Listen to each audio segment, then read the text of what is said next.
Hello everyone, and welcome to this week's libGDX game tutorial. And this week I'll be showing you how to implement a basic audio system. Be it background music, ambient sound effects, or just explosions, the soundscape of a game can really define the experience. libGDX supports two main types of audio, namely music and sound. It is important to note that both sounds and music needs to be disposed once you're done using with them, as they are both memory persistent. Just a quick note, I do expect you to have a working libGDX project. It doesn't have to be very complicated, but it just needs to run. If you don't have this, or if you don't know what to do, please refer to my Hello World tutorial. I will place a link in the description to it, and once you watched it, come back to this video. Okay, before we start, we're going to need some music to play. For us, with just a default project using only core and desktop, we need to go core, assets, and just place the music and other audio resources in the same folder as the badlogic.jpg.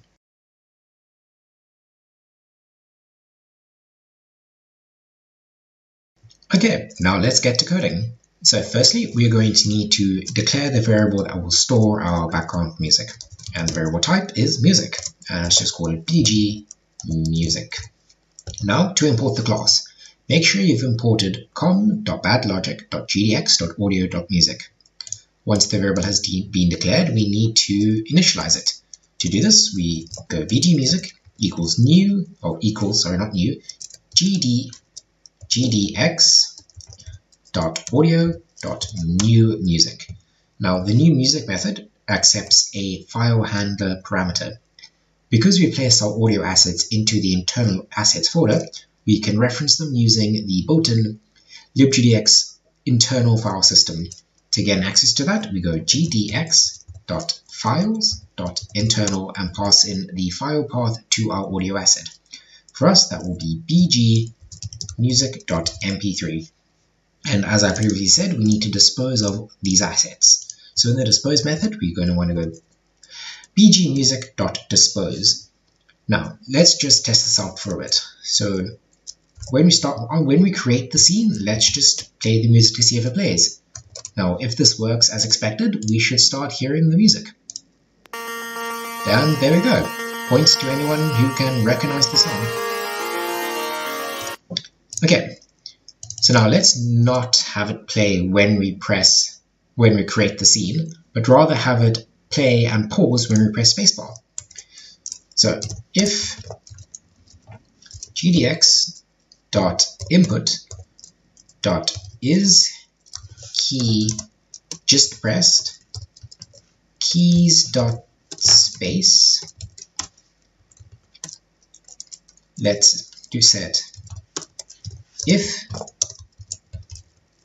bgmusic.is playing, we want it to stop, so bgmusic.pause. But if it isn't playing, we are going to want bgmusic.play. So now, when we start this game, it should be quiet. When we press spacebar, the song should start to play. And when we press spacebar again, it should pause. Cool, let's give this a test. Okay, silence as expected. I'm pressing space. And there we have it. Let's see if it pauses. And now it should, if I press space again, it should resume from where we left off. Okay, that's all working. There's some other methods that you should be aware of. I highly recommend looking at the Java doc for the music class, for the music interface. I'll place a link in the description to it. The key ones are play, pause, stop, and loop. Play plays it, loop makes it loop, pause pauses it where you are, and stop stops the song. When you play it again after stopping, it will start over. Yep, let's head on to sound effects.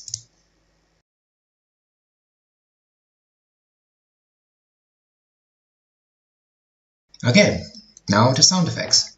So we need to declare a new variable for it called sound, and let's call it collect. And again, import the class. It should be com.badlogic.gdx.audio.sound. And to declare it, we go collect equals gdx.audio.newSound. New sound is very similar to new music.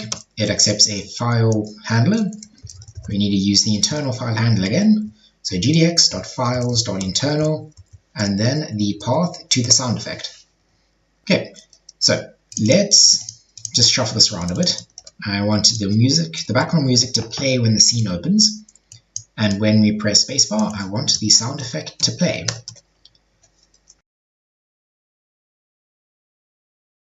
Very, very similar to the music.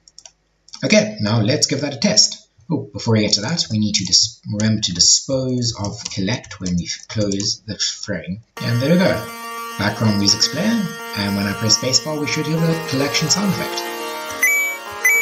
Yep, there we go. The sound interface should be used for smaller audio samples, usually not longer than a few seconds. For example, the sound of the character picking up a coin, shooting a gun, or jumping. Thank you all so much for watching. I truly hope this video has helped you. Please let me know what you think in the comments below and be sure to like and subscribe if you enjoyed it.